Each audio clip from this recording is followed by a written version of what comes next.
help you? I'd like to see the man in charge. He's in here.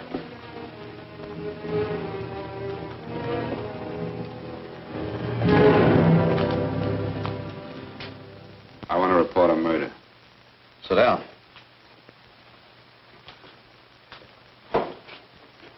Where was this murder committed? San Francisco, last night. Who was murdered? I was.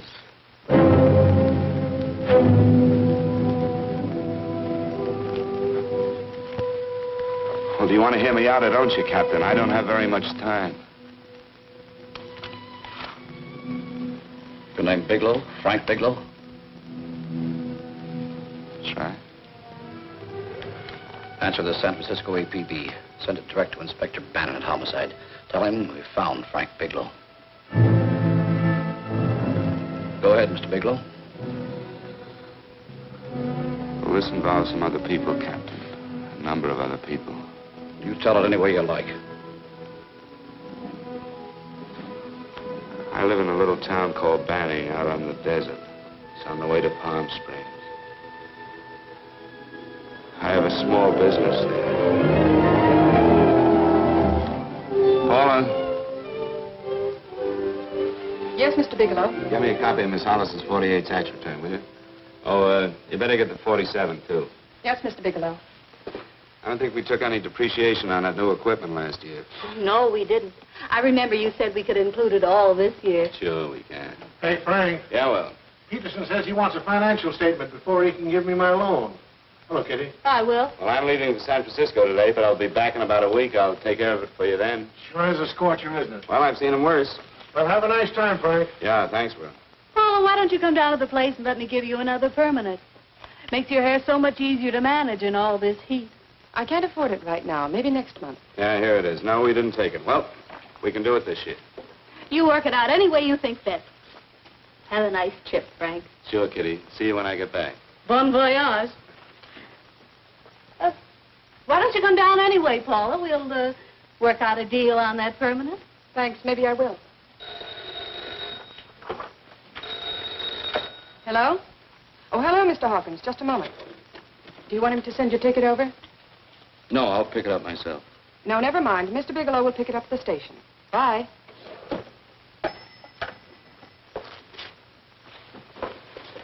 I want to go with you, Frank. Now, Paul, I'm just going on a little vacation. You know that? You want to go without me, don't you? Be gone just a week. And I suppose you just made up your mind to take this little vacation at 9 o'clock this morning? No, Paul. I meant to tell you about it a few days ago. I guess I forgot. Oh, you forgot. Paula, don't be like that. Don't be like what? You just drop a little announcement that you're going away. Not tomorrow or next week or next month, but today. No explanations, nothing. And I'm supposed to swallow the excuse that you need a little vacation. I just want to get away from town for a few days, that's all. Get away from this town or get away from me. Oh, Paula, please try to understand. How can you ask me to understand anything like this? No, I'm sorry, but I don't understand. Go to San Francisco, but don't expect me to be waiting for you when you get back.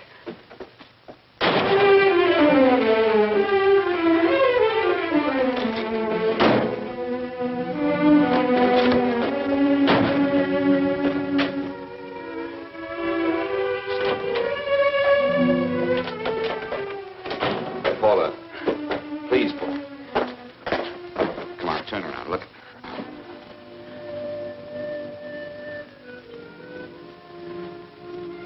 Come here. Why do you do this to me, Frank? Why can't you be honest with me? As honest as I am with you? Do you have to go? I have to go, Paula. I know what I'm doing. All right, go. Go anywhere you like. You can go to blazes for all I care. Paula. Paula. Yes, I know. I'm being foolish. Come here.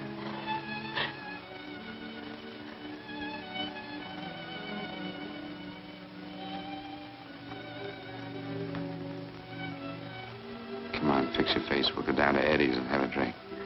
All right, why not?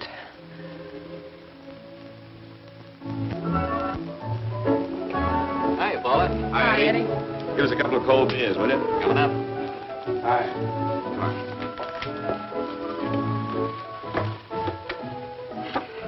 What a relief. This air conditioning feels good. I sure wish we had it in the office. It'd make working a pleasure. Well, if it stays this hot, don't bother going in the rest of the week.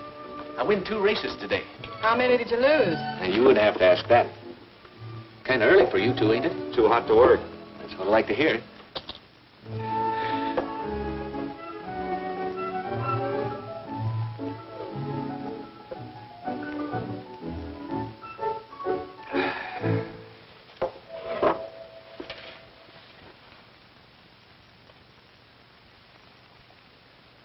Frank, you'll take me with you, won't you?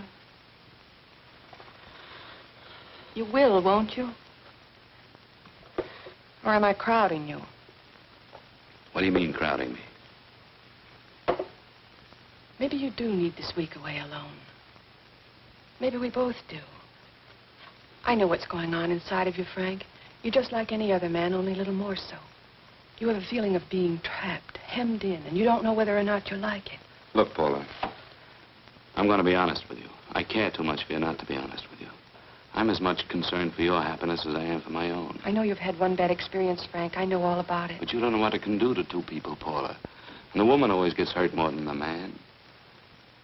I don't want you to get hurt, darling.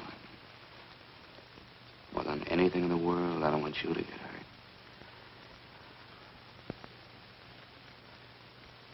Want to hear some music? All right, Frank. Got a couple of nickels, Eddie? Yeah. This won't bother you, will it? Next result doesn't come in for half an hour.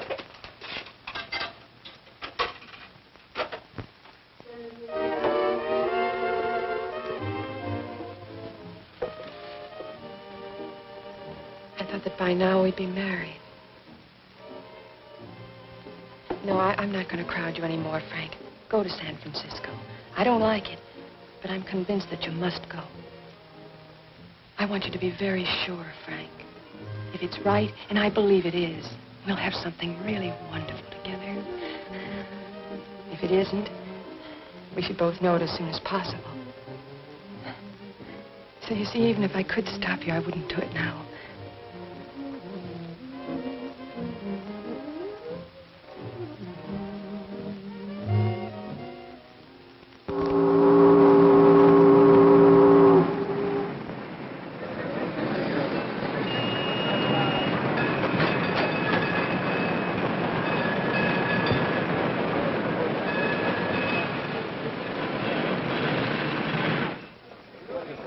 Yes, sir.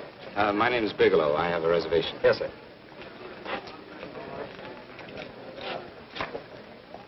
Here we are, sir.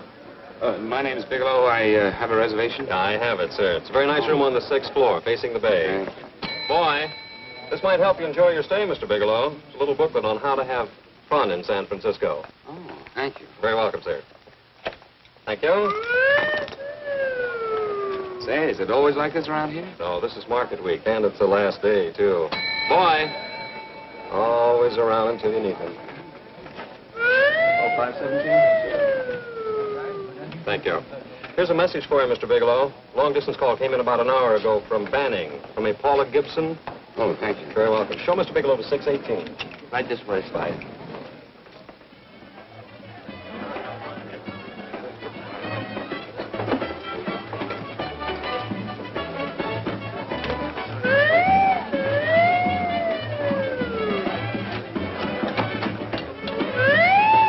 Right this way, Mr. Bigelow.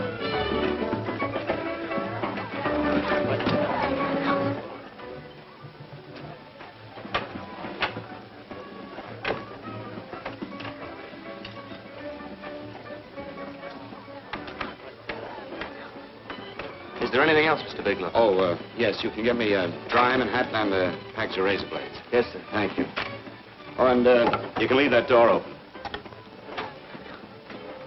Hello, operator. I want to speak to Miss Paula Gibson in Banning, California. Yeah, that's right. No, I'll wait. Hello? Hello, Paula. Oh, hello, Frank. How was the trip? Fine, just fine. Having a miserable time, I hope. Well, I don't know. I just got in. What was that? Market week. The place is crawling with traveling salesmen. You know, Charlie Anderson found out that you went away and he asked me to go out with him. Oh, really? How did he make out? I'm considering it. Is that what you called to tell me? I'll have you know that this call is strictly business, Mr. Bigelow. Did a Mr. Phillips phone you? A Eugene Phillips of Los Angeles. No. He will. He phoned the office 3 times today. Said that he wanted to get in touch with you immediately. He said it's most urgent and imperative that he reach you at once. 1v1. I don't know. But he sounded deep, dark, and mysterious and quite agitated about something. Phillips, have we ever done any business with him? Not unless you've been keeping it a secret from me. I looked through all the accounts. Why didn't you tell him you could reach me here? You know I'm supposed to be on vacation. So you told me. And so I told him, dear heart. But the gentleman didn't seem to respect your temperamental moods the way I do. He was very insistent that he speak to you before it's too late, as he put it. Well, tell him you tried to get in touch with me and I've changed my plans and you can't reach me. He won't talk to me. I told him that I was your confidential secretary, but I guess I didn't sound confidential enough. So I told him that he could reach you there this evening. Well, call him back. If it's as important as he says it is, he'll talk to you. Otherwise, he'll just have to wait until I get home. My, aren't we adamant this evening? All right, shall do.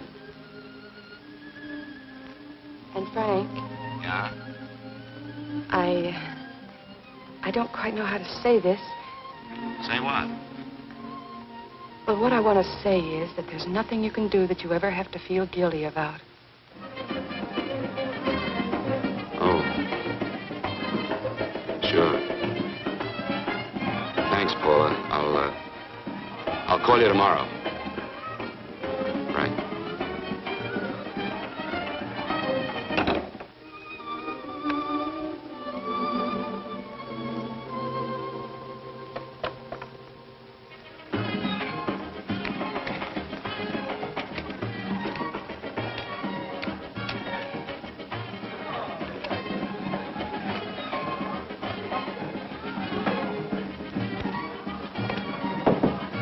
Oh, just put it there, please. You can keep the change. Thanks very much. Say, how long has this been going on? Oh, it's been a madhouse all week, but they check out tomorrow. Oh? I thought you were with them. No, I'm just here on a vacation. Why does everybody come to San Francisco and tear loose? Excuse me. Say, I'm awfully sorry to bother you, but would you mind if I use your telephone? No, go right ahead. I'm just across the hall here. One of the boys is using my phone, and he's been on it for a half hour. I just want to call downstairs. Yeah, sure. Thank you. Room service, please. Hey, things really picked up the last few days, didn't they? You right up much business? Well, I'm not here on business. Oh, hello, room service? It's Mr. Haskell in 617. Yes, that's right. Would you send up 3 more bottles of bourbon and 2 scotch? Yeah, that's right. Oh, and some more ice, too. Yeah. All right, thank you. You here all alone? Yes, I just got in town. Well, why don't you join us for a drink? Well, I don't want to barge in on your party. Oh, nonsense. It's not a party.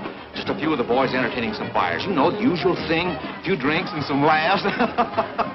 It's no party. Come on. Well, come on. All right. I know what it's like to be all alone in a strange city. I'm Sam Haskell. I'm Frank Bigelow. You think some of these guys never been away from home before? Yeah. Hey, quiet down a minute. Hey, will you quiet down a second? I want you to meet Frank Bigelow. Hello. This is Jane Carlisle. Bill Welch. How are you, Mr. Wells? Glad to know you, Bigelow. Jane's the prettiest buyer in San Francisco. Oh, hey, I resent that. You don't think I believe him, Elaine? Well, he spreads that from coast to coast. Oh, gee. But it's good for my morale anyway. I'm George Cantwell. Glad to know you, Mr. Bigelow. Bigelow, yes. Right on much business? He's not here on business. Oh? Well, Well, why don't you get the man a drink before he dies of thirst? how about a little bourbon? Well, that's fine. Bourbon it is. Of course, Mr. Wallace. Yes, Mr. Wallace.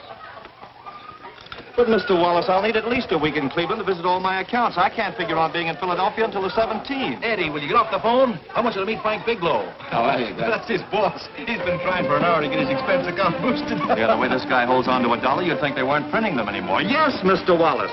I'm leaving here the first thing in the morning. Yes, sir. Oh, keep your hips loose, Harry, like this. Oh, yeah. How's he doing? Oh, there's nothing wrong with Harry Drummer. The 2 years ago at the Murrays wouldn't cure. Hey, now, wait a minute. I was doing all right, sir. This is Sue and Harry Brandis. Hello, good to meet Glad you. How are you? Where'd you find her, Sam? On a dance marathon? Bourbon. Oh, really? Now that you could do the rumba. Well, a little, but I'm kind of rusty. Anything would be an improvement after Harry. Oh, how do you like that? Well, here goes. Hey, you're good. Oh, my wife, she's a good dancer, isn't she, Bigelow? Oh, yeah. Fellas, I thought you were going to show us a good time tonight. Is this doing the town? That's right. We practically bankrupt our stores to buy everything you've got. Then you keep us in this hotel room. I agree. This is my last night to howl before I go back to being a dutiful housewife. Well, it looks like we're stuck, boys. This is where we blow all our commissions in one night. And you're coming with us, Bigelow. Oh, no, thanks. You run along. I've got to get unpacked and have dinner. Oh, no, you're not going to get away from me. Now that I found a man who can dance, I'm going to hang on to him.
What'll it be? Bourbon and water, no ice.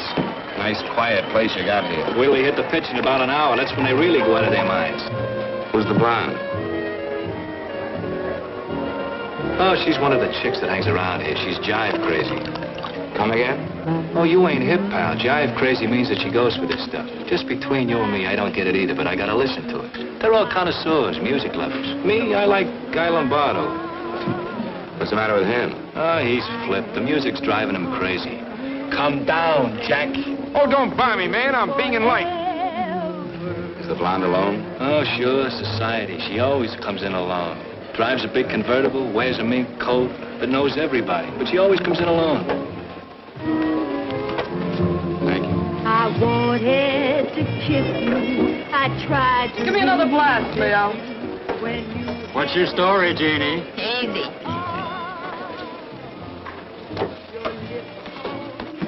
Hello. Easy. Dig the fisherman. Oh, that's really silk, isn't it? Can I buy you a drink? Sure thing. Give me a blast, Leo. Leo, I left my blast at the other end of the bar.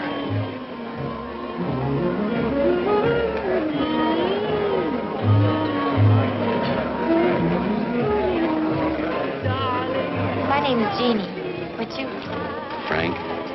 I've never seen you here before, Frank. Well, I've never been here before.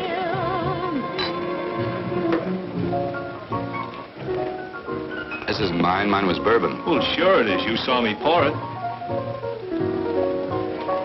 Give me a fresh drink. Anything you say. Oh, listen to that piano. Feel those vibrations. You don't get your kicks out of this, do you? I can live without it. Why do you stay here? I don't know. I bet I know. You're lonely in a big city. Why, you don't have to go into a routine with me. I like good company, too.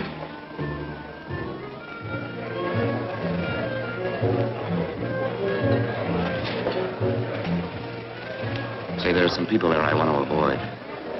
Couldn't we get out of here? Let me think about it. Oh, come on. How about going somewhere else, then? Why don't you meet me later? Okay. Where? I tried to forget you, but you whispered, darling, I love. Call me at that number later. It's my next stop. They've got a band there that'll really send you. See you, Jeannie. Easy.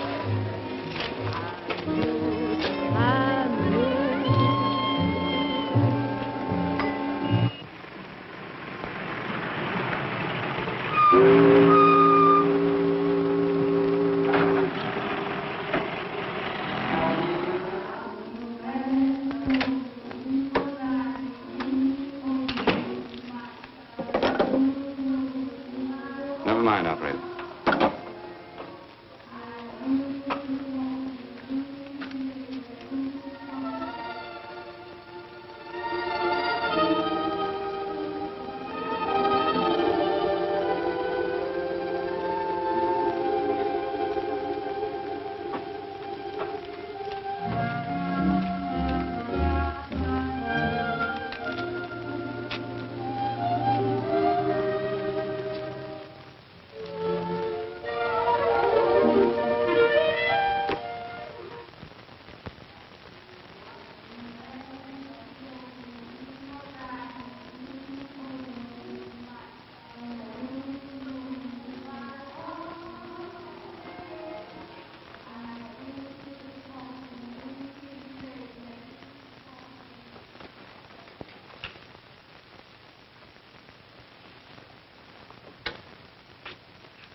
Room service, please. Come in.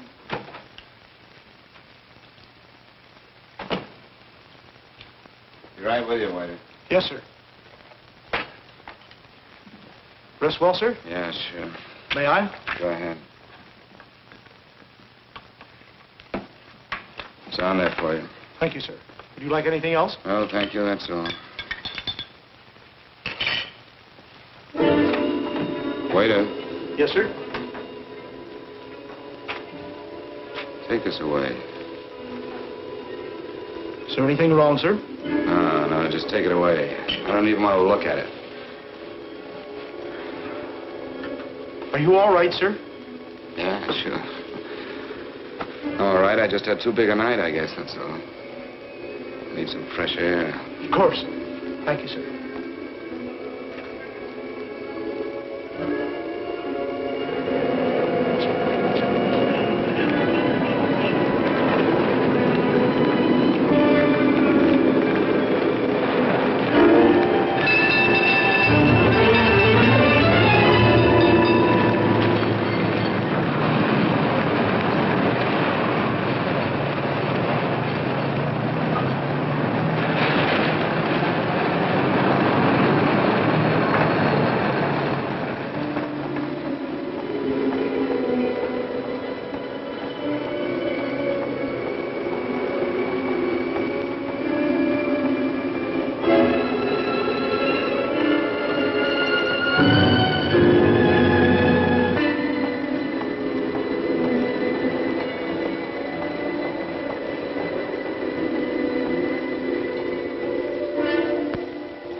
Lungs in good condition. Blood pressure normal. Heart fine. Well, it's a good thing everybody isn't like you, Mr. Bigelow. Put us doctors out of business. I'm glad to hear it, Doctor. I was a little worried. Don't let a little bellyache worry you. Could be just the change of climate. Well, it isn't exactly an ache, Doctor. It's kind of hard to describe the feeling. Maybe it was the drinks I had last night. I might have mixed them too much, huh? Let's have another look at that throat. You may finish dressing now, Mr. Bigelow. I want to get the results of those tests we took. Thank you, Doctor.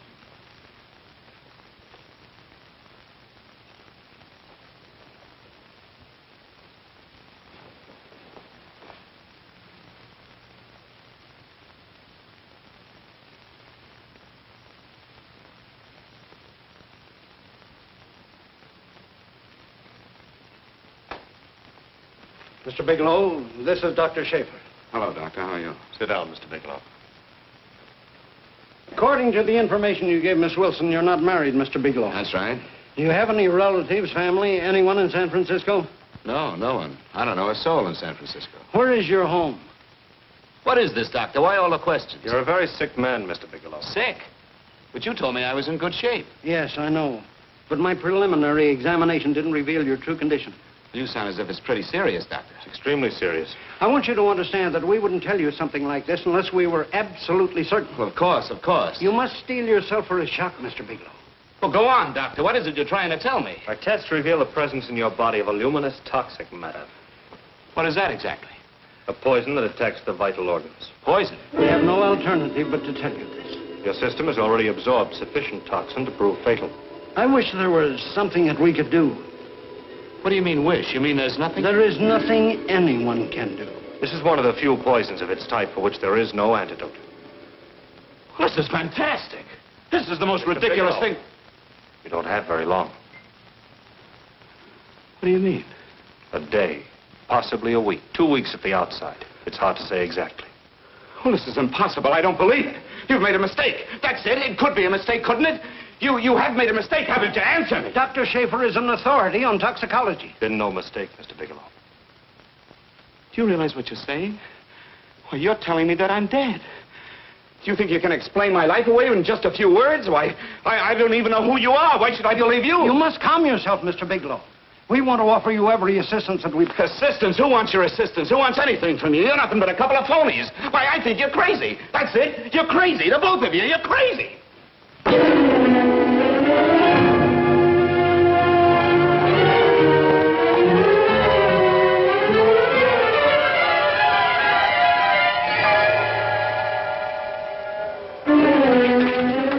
Where's the doctor? You can't come in. Come on, tell me where... You have to go through the big before you come Get out of here. here. Doctor! What's the trouble here? What's the matter with you? Doctor, I want you to examine me for luminous poison. Come right in here.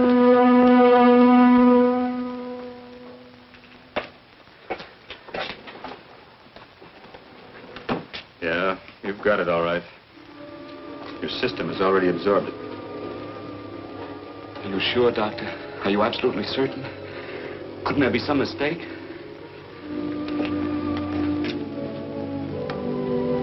There it is. Toxin is actually luminous in the dark. Now, there's no doubt about it, Bigelow. I don't feel sick. My stomach is just a little bit upset.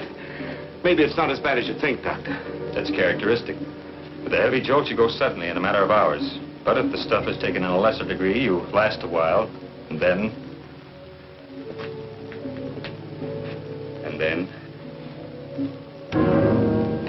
Give it to me straight, Doctor. Well, a number of things are involved. The systemic condition of the individual, the amount consumed, exertion. Yes? You won't feel too badly for a while. Then it will happen suddenly. A day, 2 days, a week at the most.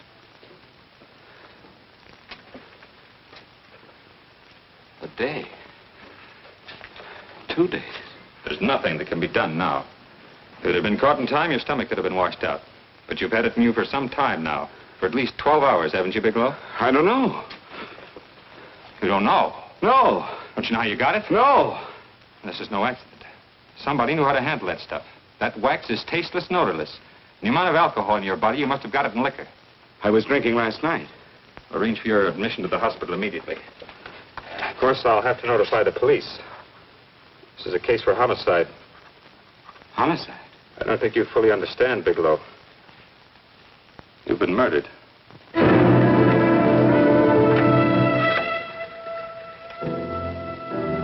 Get me police headquarters, please. Homicide Bureau.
Open up.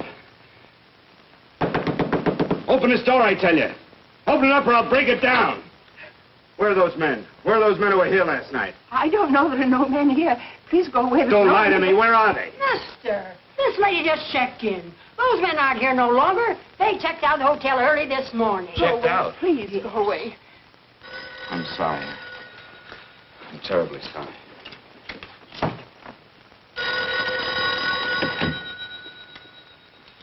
Hello? Please, Mr. Bigelow, my eardrums. Oh, hello, Paula. Your enthusiasm overwhelms me. Why haven't you phoned me, or is there a quota on telephone calls up there? I'm sorry. I've been busy. I'll bet you have. Visiting the museums, no doubt. What's happening up there that's exciting or different? Nothing, not a thing. I'll bet you miss me, but you're too stubborn to admit it. Sure. You know, if you'd like me to come up, I could pack a toothbrush and leave right away. No. Well, you don't have to snap my head off. You could at least make a pretense of missing me. I'm sorry, Paula. Of course I miss you. Listen, Paula, Paula, it's just that I don't feel like talking now. I'll call you later. Don't strain yourself. You phone me sometime when you feel more like talking. Oh, by the way, I called that Mr. Phillips back. Phillips? Yes, you know, the man that tried to reach you. Well, I'm afraid you'll never know why it was so important that he speak to you. His office said he died yesterday. Frank, are you there? Did you hear me? Die? When? Yesterday. So you won't have to bother your little head about him anymore. You can just go ahead and have fun. Paula, what did he die from? Do you know? I suppose he died from whatever people usually die from. Well, didn't they tell you? Don't you know? What are you getting so excited about? You said you didn't even know the man. Listen, where's his office located? What difference does it make? You can't talk to him now. I told you the man's dead. Paula, will you stop talking so much and tell me where his office is? All right. It's the Phillips Importing and Exporting Company, Bradbury Building, Los Angeles. Bradbury Building, Los Angeles. That's right. Say, this is really a switch. Listen, if you want to reach me, I'll be in Los Angeles. Are you out of your mind? I'm sorry, Paula. I've got to hurry. Wait a minute. Where in Los Angeles? The Allison Hotel. Goodbye, Paula.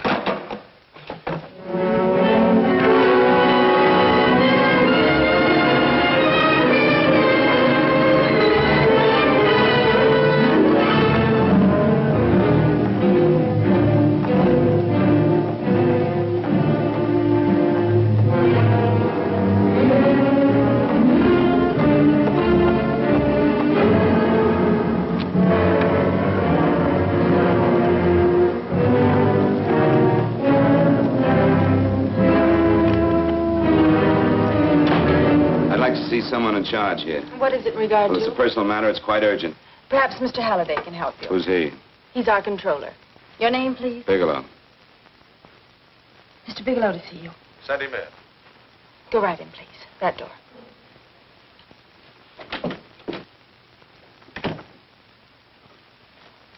Mr. Bigelow? How are you, Mr. Halliday? What can I do for you? Well, Mr. Phillips phoned my office several times yesterday. I'd like to find out what it's all about. You know Mr. Phillips died yesterday? Yes, I know. Well, I don't understand. If he phoned you, didn't he tell you what it was about? Well, he didn't speak to me. I wasn't in my office at the time, and he wouldn't tell my secretary.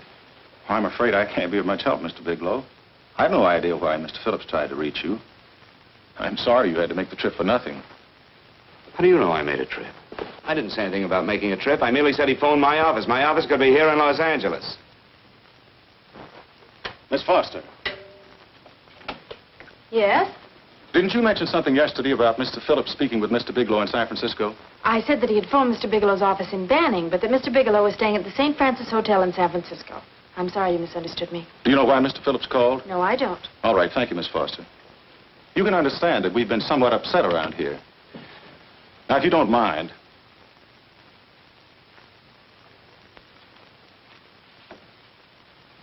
Did Mr. Phillips have a wife, family, anyone that could help me? you can't intrude on people at a time like this just to satisfy some curiosity. It isn't just curiosity. Then I suggest you wait a week or so. I can't wait. Well, I'm sorry you'll have to. Well, there's always a phone book. You're a pretty aggressive fellow, Bigelow. Are you quite sure that this is as important as you make it appear to be? It's important. Mrs. Phillips lives at the Sunset Arms Apartments. Thank you. I needn't tell you she's under a strain. I suppose you're capable of using a little more tact with her than you demonstrated with me. I think I can handle it. By the way, what was the cause of Mr. Phillips' death? Suicide. He leaped from the balcony of his apartment. Thank you.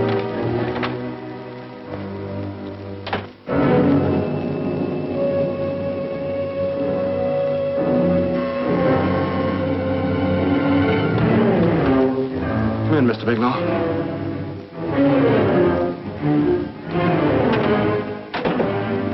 I'm Stanley Phillips, Eugene's brother. Halliday phoned that you were coming.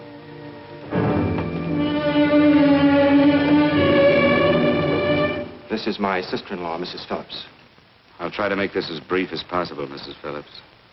I'm afraid I can't be of any help to you, Mr. Bigelow.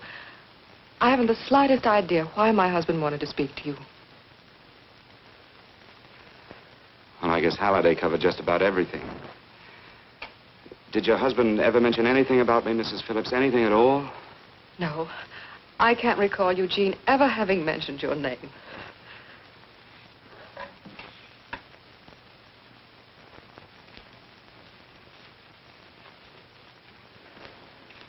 I hate to ask you this, Mrs. Phillips, but it's of vital importance to me. Do you know why your husband committed suicide? Oh. You're certainly not the most diplomatic person in the world, are you, Bigelow? Were you a friend of my brother's? I never met him.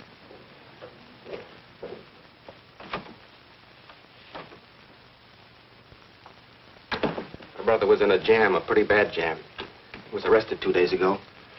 He sold some iridium to a dealer by the name of Majak. It's a very rare metal, very costly. Anyway, the iridium turned out to be stolen. He was released on bail yesterday, but he faced a pretty stiff prison term. And have committed suicide for less. Yes, I know. That's how the police feel about it. What puzzles me, though, is this crooked deal. Knowing Eugene, you wouldn't say he's the type of man to be mixed up in anything like that, now would you? I told you I never met him. That's right, so you did. Now, what's this all got to do with you, Bigelow? I don't know. Let's come clean with each other, Bigelow. Surely you must have some idea why my brother was so desperate to contact you. I have no idea. That's odd. Then how could it be of such vital importance to you? Well, you seem to know the answer to everything else. Maybe you know the answer to that one, too.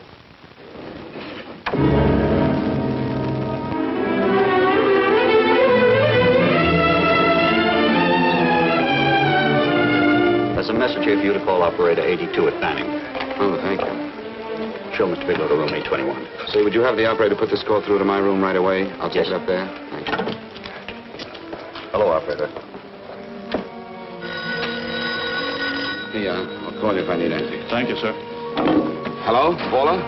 Well, Sinbad, I'd just about given you up for lost. Do you mind telling me just why you rushed down to Los Angeles? I can't explain it to you just now, Paula. I just can't explain it. What's going on, Frank? You don't even sound like yourself. Well, I'm just a little tired, Paula, that's all. But I miss you. Oh, Frank. I can't tell you how good it is to hear you say that. And here I was worrying that I'd lost my charm. When are you coming home, Frank? Soon, Paula. I'll be home soon. I'll go right out and get myself a permanent so I'll be pretty when you see me.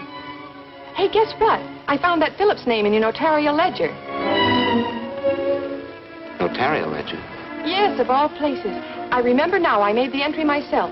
You had notarized a paper one morning before I came to work. What kind of paper was it? A bill of sale for a George Reynolds made out to Eugene Phillips of Los Angeles. So you see, I was right. We haven't done any business with Phillips, only indirectly. What was the bill of sale for? A shipment of iridium, whatever that is. Iridium? You mentioned at the time that this fellow Reynolds had made some kind of a deal in Palm Springs, and he stopped in your office early in the morning on his way north to have it notarized. Wait a minute. Wait a minute, George Reynolds. That was about 6 months ago, wasn't it? That's right, 6 months ago. Thanks, Paul. Oh, goodbye. Goodbye.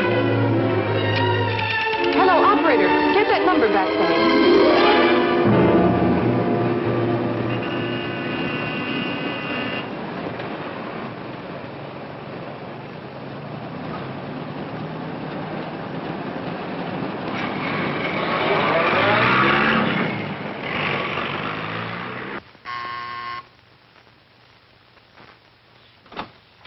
I've got to talk to you, Mrs. Phillips.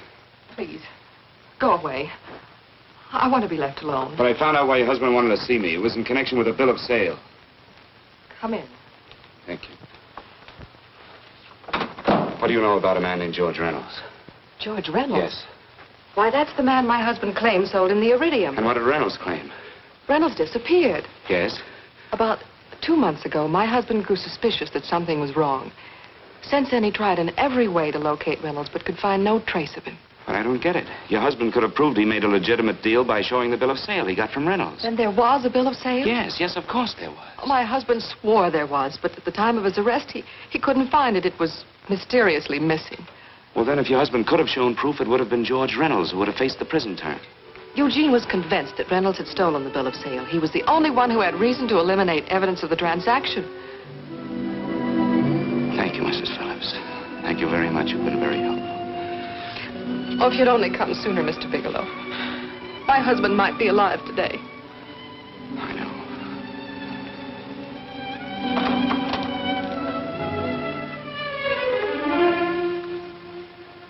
The only thing that puzzles me, Miss Phillips, is that you haven't asked how I knew there was a bill of sale.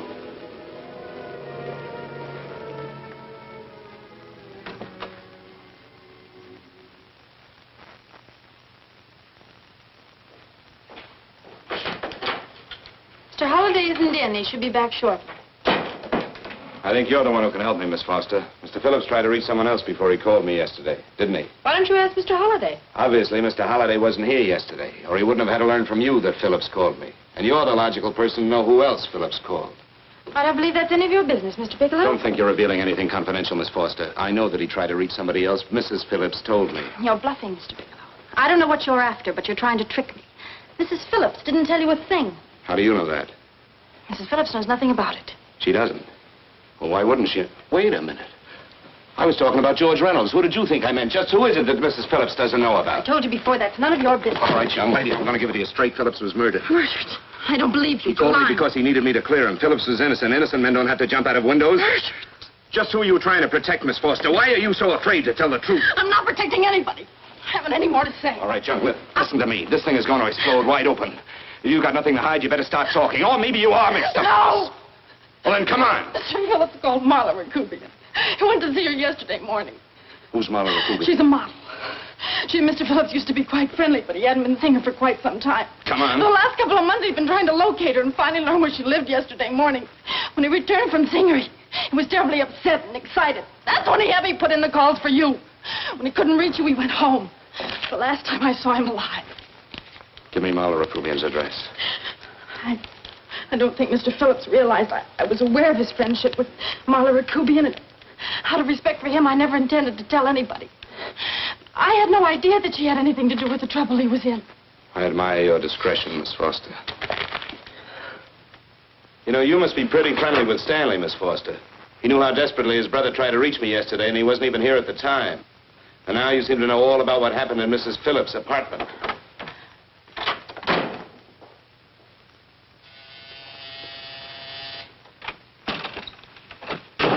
Miss Rakubian? Yes?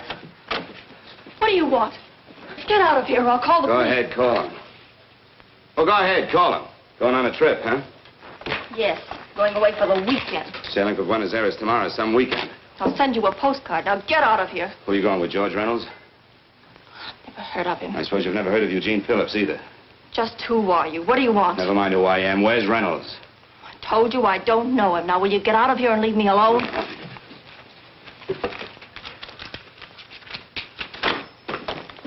So you never heard of George Reynolds, huh? And don't try to tell me that this isn't him because I've seen him. If you think you can scare me, you're crazy. Look, I know that Phillips came here yesterday. And right after he left, he was pushed out of a 6-story window. Pushed? Phillips committed suicide. Your playmate Reynolds murdered Phillips. And then he went up to San Francisco to get me. Because I knew about a certain bill of sale. I don't know what you're talking about. You're in this right up to your pretty little neck. I'm not mixed up in anything. Get your hands up. Drop that picture on the couch. Turn around. Don't get any ideas because I'm not afraid to use this. Give me your wallet.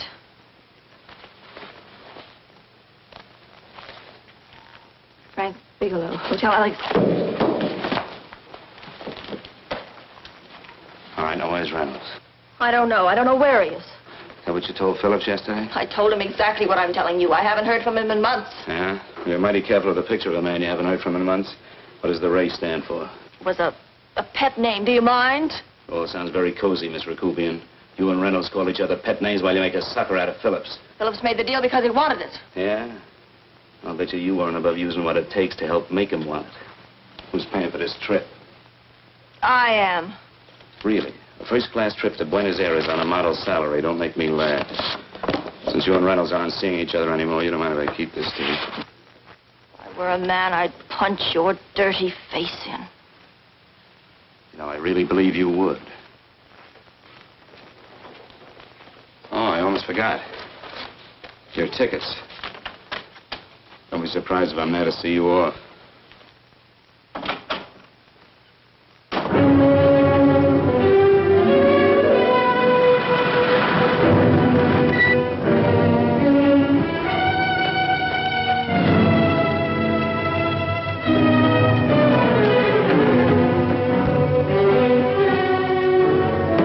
Angelo. Angelo! Oh, Angelo. Do you remember taking this picture of George Reynolds? I take so many pictures, I can't remember them all. This gentleman is a friend of his and would like his address. We have no card on him. I don't think we ought to do that. He's willing to pay $20 for it. That's the paper we used last year. Of course, you understand, we usually don't give out the information about our clients. I know, you're a couple of high-class fellas. Thank you. Revealing anything confidential is against the ethics of our establishment. That's right. Honesty is the best policy. Of course. But in your case, inasmuch as you're a personal friend of Mr. Reynolds... Thanks. I knew you'd come through. Got it. Here it is. We don't have his address. He must have called for the picture. But he couldn't have been a very good friend of yours, mister. Because his name is not George Reynolds. It isn't? Well, what is it? It's Huh? Oh. Here. It's Raymond Rakubian. Rakubian? What's so unusual about that? The picture's signed Ray, isn't it? Yeah. Yeah.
Your lips told me, baby, then I thought that maybe love.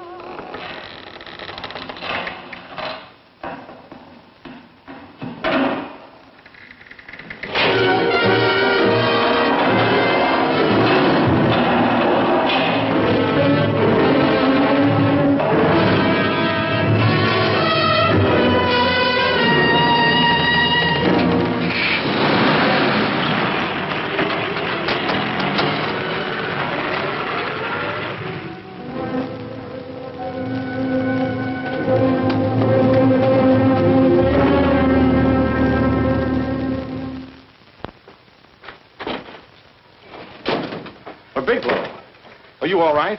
Can I get you anything? No, thanks. Do you know this man? No. No, I don't think so. Are you sure you've never seen him? I'm quite sure. Does the name Raymond Rakubian mean anything to you? No, I never heard of him. Why? He also uses the name George Reynolds. This is Reynolds? That's right. Well, where can we find him? That's what I want to know. Tell me something, Halliday. You're the controller here. How come you didn't know about that bill of sale? Phillips made that deal before I came to work here. Yeah, but you still keep records, don't you? For some reason, which is none of my business, Phillips preferred to keep that among his personal papers. Now, does that answer your question? You came in here today asking for some information that you needed, and I tried to be as cooperative as I could. But now you're beginning to annoy me. So get out before I throw you out.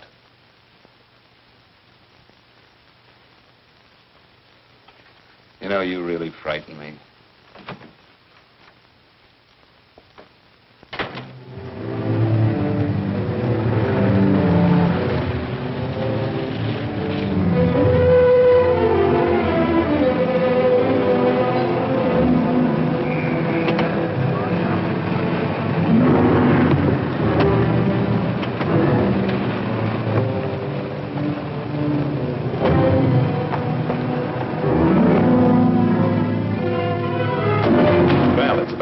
showed up, Bigelow. Go ahead, Dave.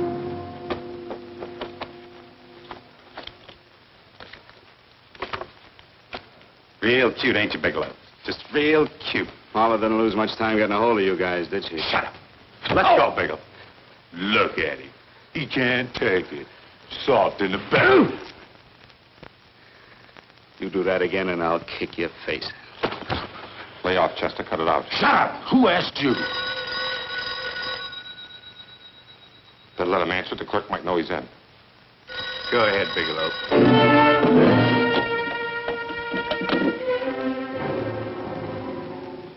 Hello?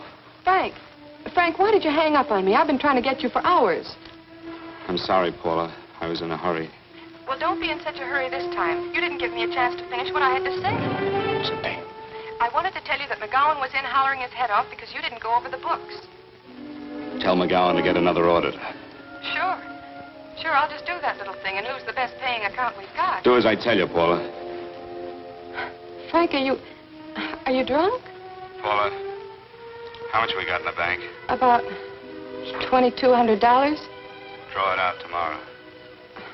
Sure. Then what do? Skip town without paying our bills? Forget the bills. You know that coat you always wanted? Buy it. You are drunk. You know, if I didn't have such a good character, I'd be tempted to take advantage of your intoxicated state, Mr. Bigelow. I'm not drunk, Paula. Well, then don't tell me that one day away from me can affect you this way. Cut it short. Paula, Yes? I'm sorry I left you. I never realized how much I love you. But I know it now. Oh, Frank, darling, I love you too so very much. Please come home. I miss you terribly. I said cut it short. I'd just love to let you have it, Bigelow. Let's go, Chester. This guy's kept us waiting long enough now. Walk in front of me, Bigelow. And keep your mouth shut. If you so much as look cross-eyed at anybody, I'll blow the back of your skull out.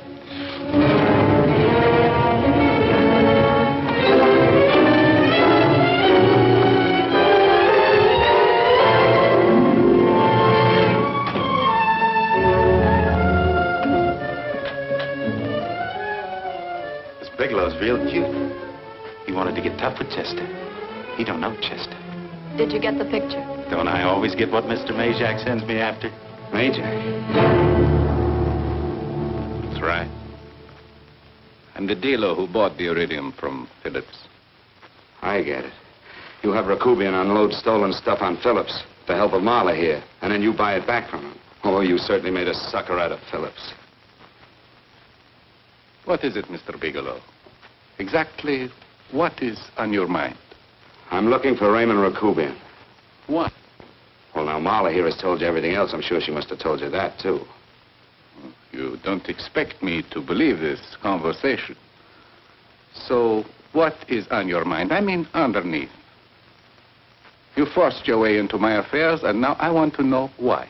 I just told you. I'm looking for Raymond Rakubian. Don't get cute. I'm just itching to work you over. Soft in the belly. Can't take it. See what I tell you?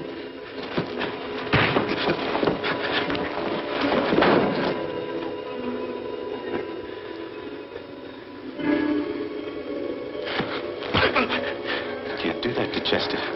I'm going to blow your guts out. Easy. Lay off, Chester. Not now. Look at him.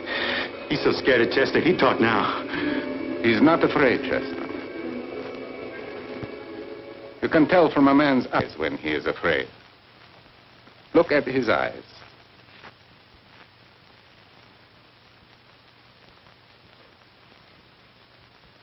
Oh!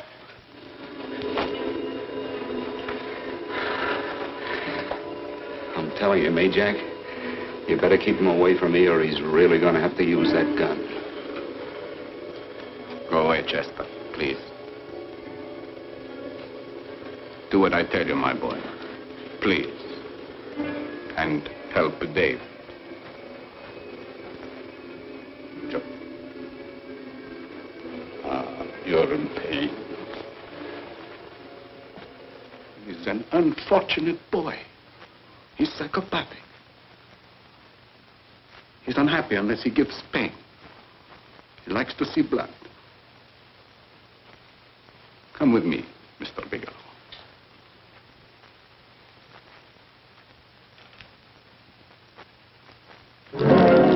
Raymond Rakubian was my nephew.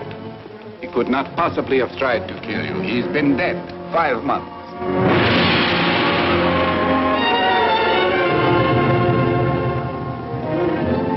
I'm afraid you have been sidetracked. Provided it is true that somebody made an attempt on your life. Somebody made an attempt again today. I had no reason to kill you, believe me. What do you mean you had no reason? I notarized a certain bill of sale. You notarized the bill of sale for Reynolds, not Rakubian. Now, what I told you was true. I had no reason to kill you. That's a closet, Mr. Bigelow. And under other circumstances, you could go home now. But now you present a problem. You know too much, and I am in danger. Chester! Suppose I were able to prove to you that I only want to find the person who tried to kill me. And I won't cause you any trouble. You know I can go to jail for 10 years for this little business. 10 years. At my age, that's my life. That means my entire life. With my life, I do not take chances. I am sorry, believe me. You want Joe to go with you? No. Just Bigelow and me. And baby Meg's 3. But Major... Goodbye, Mr. Bigelow, and forgive me. Let's go, Bigelow. I guess you won't be there to see me off.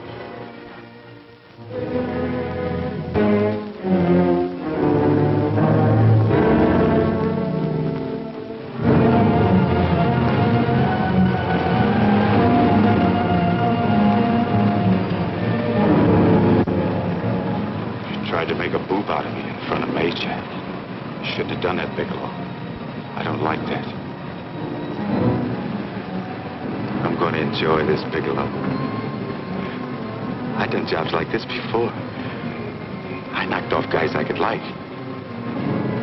But I don't like you, Bigelow. I never liked that puss of yours from the minute I seen it. Yeah.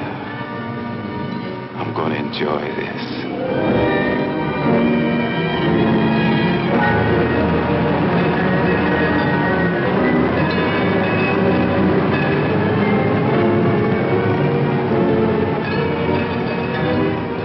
Scared yet, are you, Bigelow? But you'll be scared. Good scared. I think I'll give it to you in the belly. You don't like it in the belly?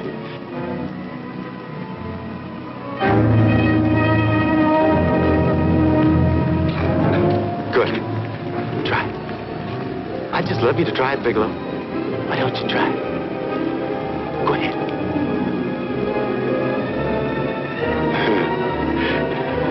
Didn't have the nerve, did you, Bigelow? Yeah. I think I'll give it to you right in the belly.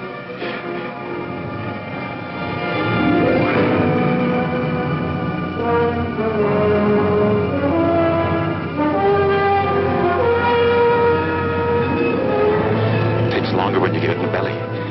It's nice and slow. That's the way I want to see you go, Bigelow. Nice and slow.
right. Yes, I'm all right, Paula, but what are you doing here? How did you get here? Freddie Ross threw me down. I had to come. I had to see you.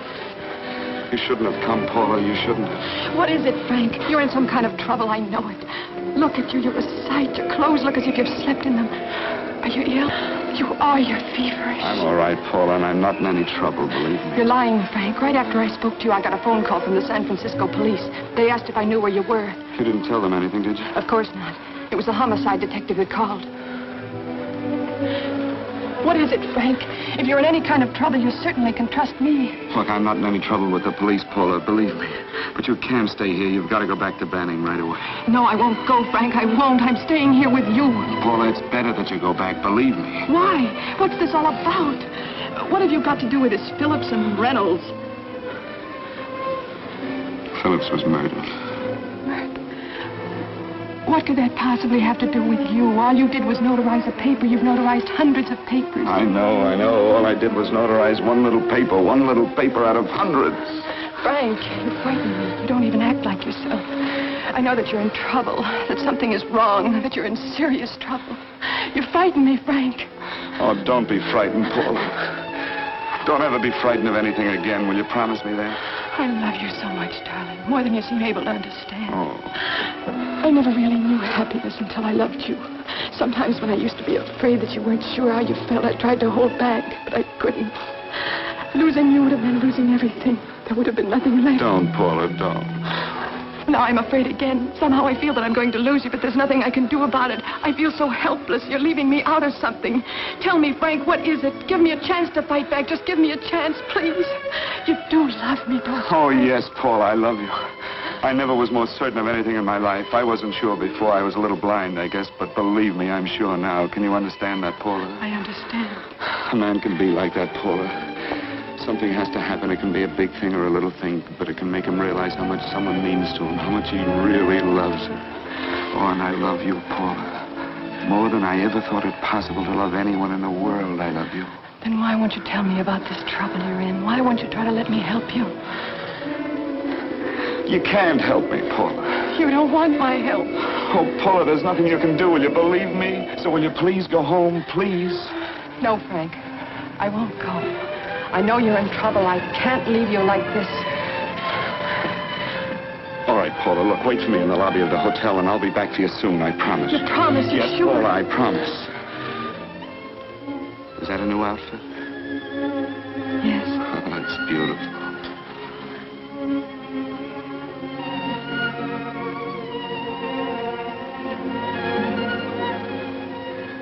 You'll come back to me, won't you, Frank? Yes, Paula, I'll come back, I promise. Please hurry, darling. Oh, I love you. I love you, Paula.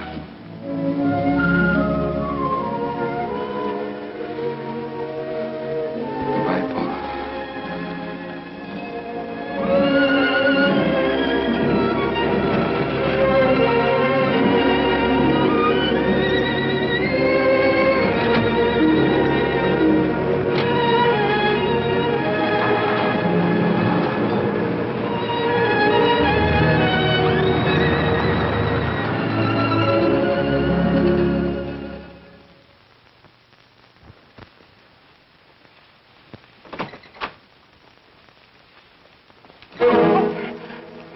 Stanley here? You sure? All right, get in there. Now get Stanley on the phone. Tell him to come over here right away. Use any excuse you want. What are you going to do? What was Stanley going to do when he used me for a clay pigeon today? I don't know what you're talking about. Don't act innocent with me. I fell for that once. I don't know what you mean. I told you everything you wanted to know this morning. Yeah, you told me just enough so I'd get sidetracked and wouldn't know that Stanley was the one I was after. Stanley? Oh, no. You and Stanley have been together on this from the start. Now, come on, get on that phone and call him. Don't let him know I'm here. Bigelow.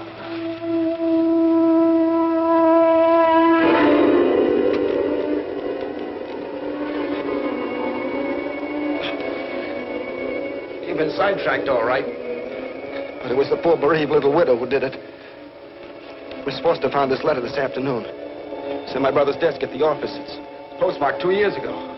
It isn't exactly the kind of a letter that a married woman gets from a casual friend. I'm sure my brother wasn't aware that they were so well acquainted when he hired Halliday. What's the matter with him? all right since dinner. Where did he have dinner? At Mrs. Phillips' apartment. Halliday was there, too, and Stanley confronted them with that letter. Do you have anything to drink? Yes, why? How long ago? Half an hour ago, just before I came here. Miss Foster, get on the phone, call the emergency hospital. Have them get an ambulance over here right away. What? Tell them to prepare a stomach wash for luminous poisoning. Luminous poisoning? Go on, do what I tell you. You may still have a chance to save his life. Go on!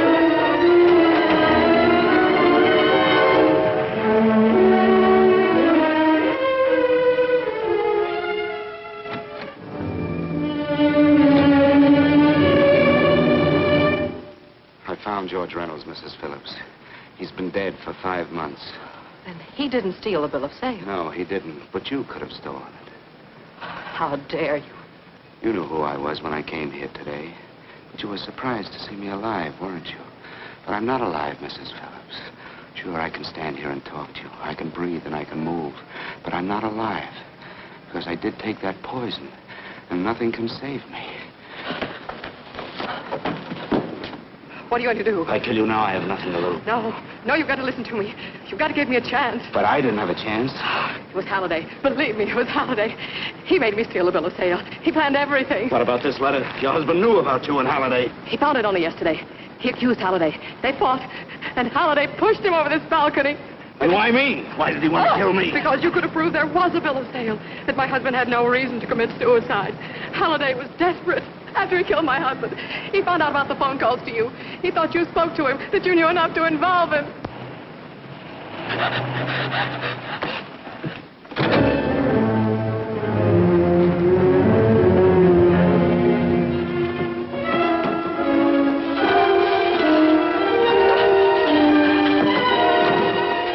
Where's Halliday?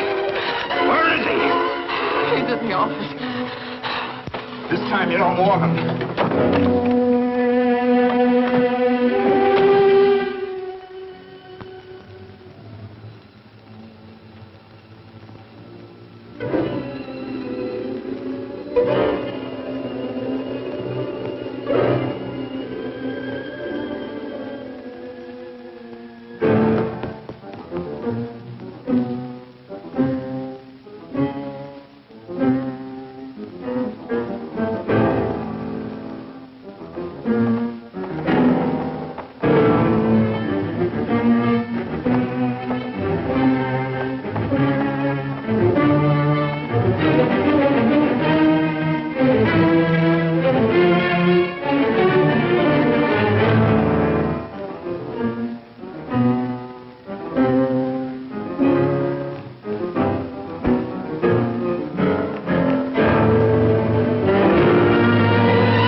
break it up. Move along now. Let's get going. Come on.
All I did was notarize a bill of sale.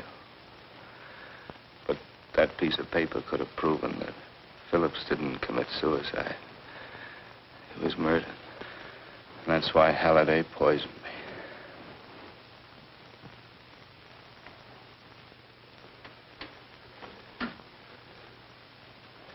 Would you?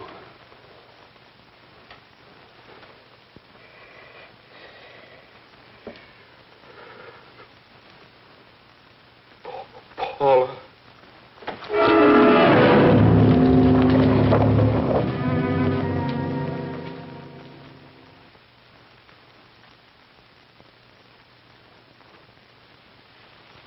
Call the morgue.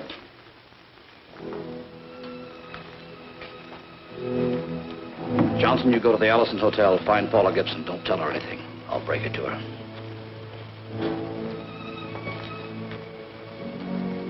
How shall I make out the report on him, Captain? Better make it dead on arrival.